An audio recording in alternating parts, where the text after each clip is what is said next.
Sony FX3. Sony has launched the new FX3, a compact full-frame camera that is now the most affordable model in the company's cinema lineup. Based on the A7S III, the FX3 incorporates some features found on the more expensive cinema cameras in a smaller and lighter body. To say the FX3 is similar to the A7S III would be an understatement. As such, it would be easier to just list things that are different between the two cameras, and just acknowledge that everything else is basically identical. One of the primary differences is in the design. The FX3 has the same stills camera-style body of the A7S III but is slightly thicker and shorter. The thickness is due to the inclusion of a fan that now actively cools the internals during recording, which should allow for the camera to shoot indefinitely even in warmer environments. The shorter height is due to the removal of the electronic viewfinder. The FX3 is designed to be part of a rig and as such has 5 1/4-20 threaded mounts, with 3 of them on top. These allow the camera to be mounted inside a cage, on a gimbal, or a drone.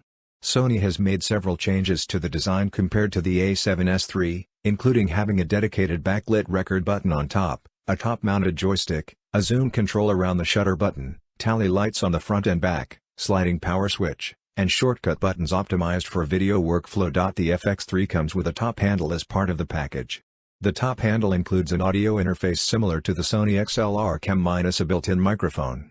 The audio interface has 3 mic inputs, including 2 full-size XLR and a single 3.5mm, along with controls for adjusting mic inputs. The top handle uses 2 of the 3 top 1/4-20 thread mounts but adds 3 of its own, which allows you to mount other accessories such as an external monitor on top. On the software side, the only major change on the FX3 from the A7S III is the inclusion of S-Cinetone. This video preset is identical to that found on Sony's other cinema cameras and designed to give a soft, filmic look to out-of-camera footage without having to deal with the complications of grading log video. That's pretty much the extent of the differences between the FX3 and the A7S III, with everything else being identical.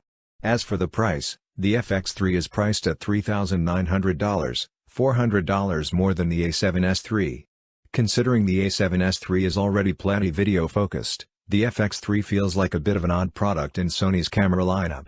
But if video is going to be your only use case, and if you value features like S-Cinetone and the supplied audio interface, then the FX3 might be a better option. For more updates, subscribe to Tech News and share this video.